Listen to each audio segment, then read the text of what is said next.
All right, and now we come to the homework section of this course. Now, the homework section is one of the most important parts of the course because this is where we actually begin to apply what you have already learned. As you can see, we are using Google Sheets primarily because it's easy to distribute and it's easy to update. That way you guys are always getting the latest knowledge, the latest information, and so we can constantly be improving the homework section of the course.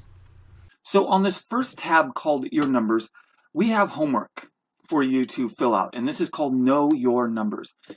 Now, as you can see in this first channel, most organizations have this data. It's very generic, it's very overall, but it's still valuable for an organization to understand. What our goal is to get you to start thinking along different channels. So again, this is very high level, it's very simplistic, but we want you to start thinking of at least these 4 numbers. See if you can't gather these 4 numbers, such as dollars spent, total revenue, number of leads and customers earned for each of these channels. Now, obviously, feel free to copy and paste into other columns here as it suits your own business. Now, down below here, these are just simple calculations that give you these 3 primary metrics that we just went through in the session and the course. And so the idea is try to fill out these columns, start pulling in these numbers right here, these primary metrics, because we are going to be using these later on in the course.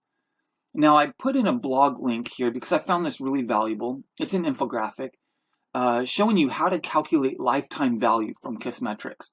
The CLV is often calculated differently depending upon your industry or your market.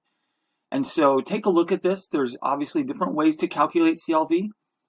Find the formula that works for you, and then you can add that number in as well. So again, the idea is just to get you to start thinking of these 4 primary numbers here. See if you can't gather them along these different channels so that you can get these primary metrics. Again, it's very simplistic, it's very high level, but we are going to dive deeper as we go in through session 1.